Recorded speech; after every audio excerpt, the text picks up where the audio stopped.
hacer una editorial, una presentación de nuestro pensamiento un poquito más larga de lo que la que acostumbramos. Hoy es 31 de marzo, hace 16 años que fallecía el doctor Raúl Alfonsín. Fue el primer presidente de la democracia restaurada en 1983. Él es reconocido como el padre de la democracia. Es la persona que logró establecer las bases, los cimientos, las columnas desde donde se edificó la democracia que tenemos hoy actualmente.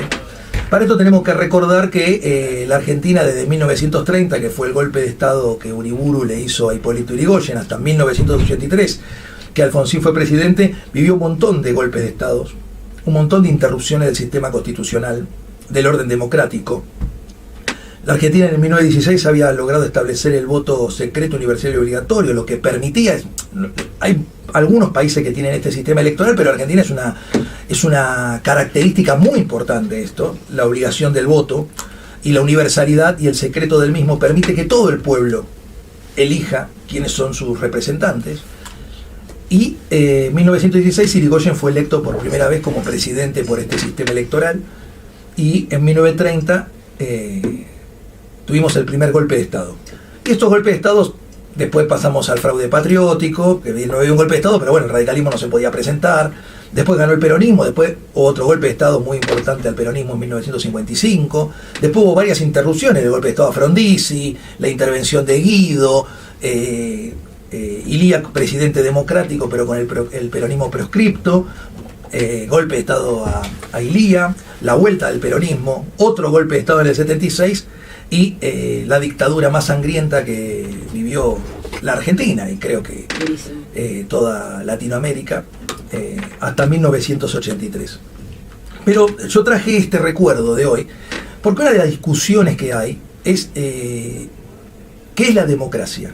¿Por qué es tan importante el sistema democrático? Alfonsín, yo recuerdo que en el 83 yo estaba en la secundaria y él en su campaña terminaba su alocución con lo que él llamaba el rezo laico, que el rezo laico no es nada más ni nada menos que el preámbulo de nuestra Constitución.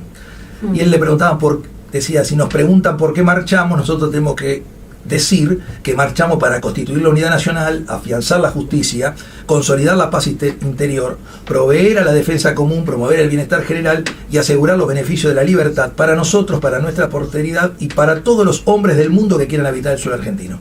Con este discurso, Alfonsín ganó las elecciones del 83 y estableció las bases de la democracia, también sostenidas con un Consejo de la Consolidación de la Democracia, que era un órgano asesor de la presidencia, que coordinaba principalmente el doctor Carlos Nino, y había ahí juristas y políticos e intelectuales de todos los partidos políticos que discutían cuáles eran las acciones que había que llevar adelante para que la democracia se consolide y nunca más terminar con un golpe de Estado.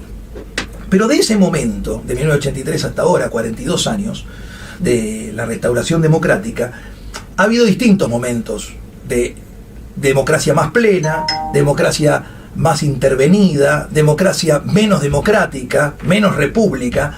Y entonces uno encuentra, por ejemplo, que es muy llamativo, un estudio de la Universidad Sueca de Gotemburgo que ubica a la Argentina entre los grupos de naciones con autocratización en curso. Autocratización en curso. Quiere decir, que en el grupo de las democracias electorales está un escalón por debajo de las democracias liberales como Australia, Bélgica o los países nórdicos.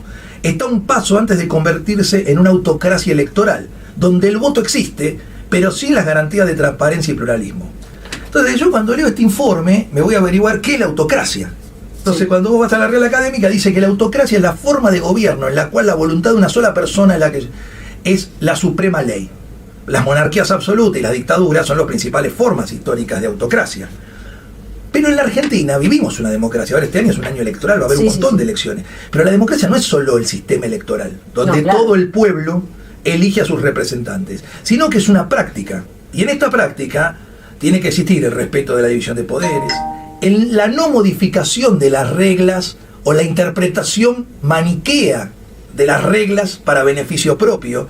Y lo que hoy estamos viviendo en la Argentina no es de hoy únicamente ni de este último gobierno, sino que en estos 42 años de democracia tenemos un montón de ejemplos. Lo que se recuerdo, el abuso de decreto de necesidad de urgencia que hizo Menem al punto tal que la Constitución reformada en 1994 tuvo que ponerle un parate y una reglamentación a los decretos de necesidad de urgencia para que nadie abusara de ellos.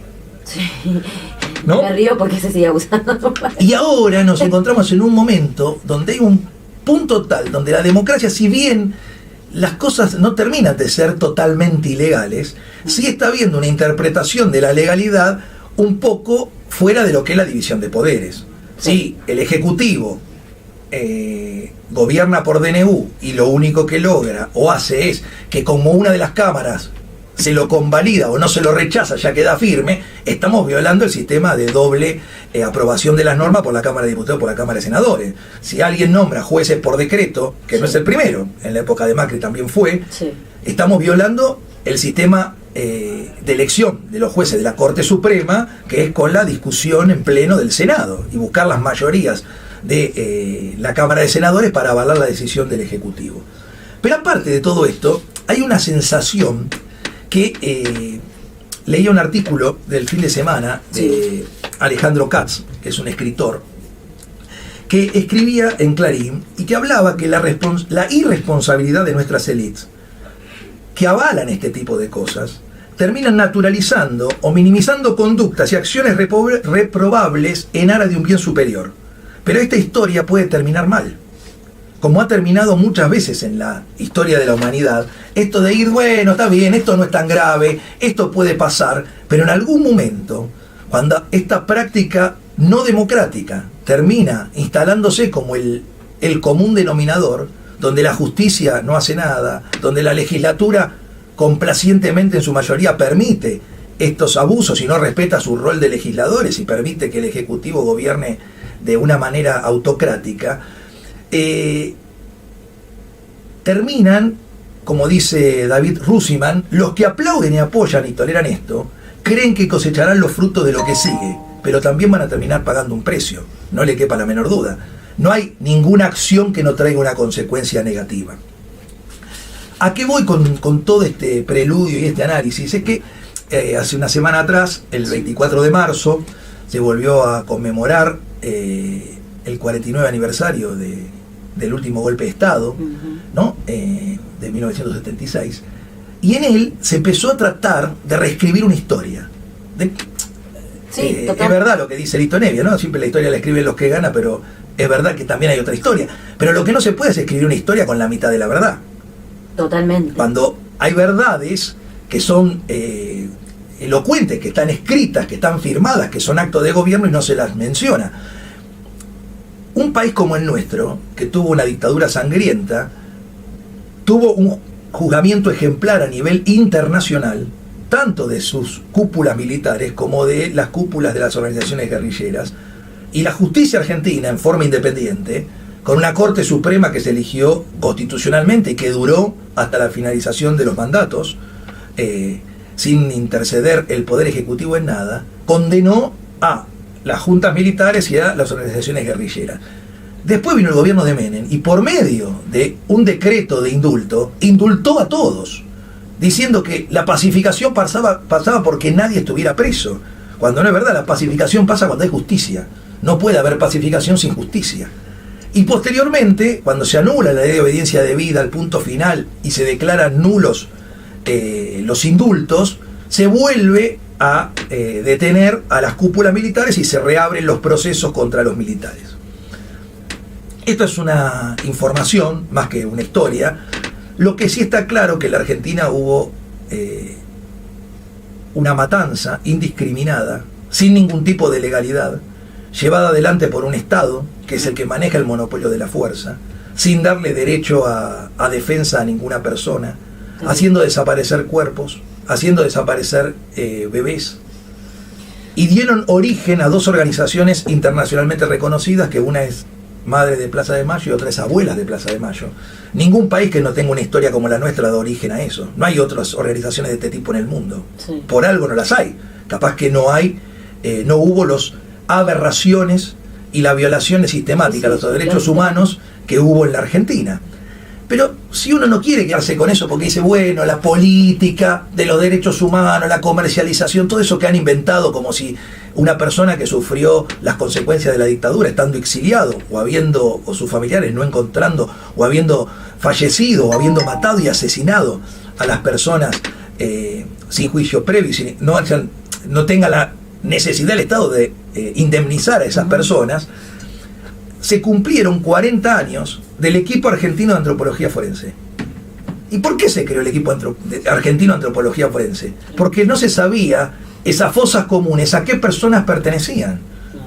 Y ese equipo, que lleva 40 años en búsqueda e identificación de desaparecidos de la dictadura, ha recuperado los restos óseos y evidencias de más de 1.600 víctimas del régimen militar.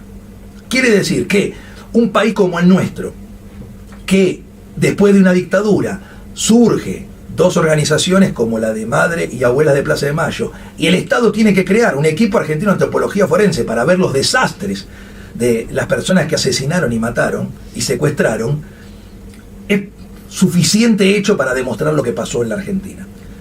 Entonces, sí, hoy lo que se juega en nuestra democracia no es solamente el sistema electoral, es la práctica permanente de la pluralidad, la aceptación del otro, el poder discutir desde la diferencia. El otro no es mi enemigo, es mi adversario. Podemos disentir, pero todos queremos lo mejor porque a todos nos une el rezo laico que hacía Alfonsín, que es el preámbulo de nuestra Constitución. Sí.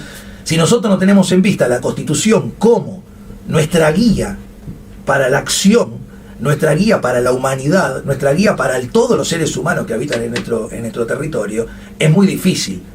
Sí. Cuando empiezan estas acciones violatorias de la Constitución, sistemáticas, pequeñas, las modificaciones de las reglas electorales en el año electoral, todavía no sabemos si en la provincia de Buenos Aires va a haber o no paso. Digo, la ciudadanía tiene que saber, los partidos políticos tienen que saber, las cosas tienen que ser previsibles, cada cual establece las elecciones cuando quiere, como le convenga. Es muy difícil. Todo eso daña la democracia. Por eso, en los estudios internacionales nos dan cada vez más abajo en ese ranking, cerca de la autocratización. Para esto hay que tener otra manera de ver las cosas.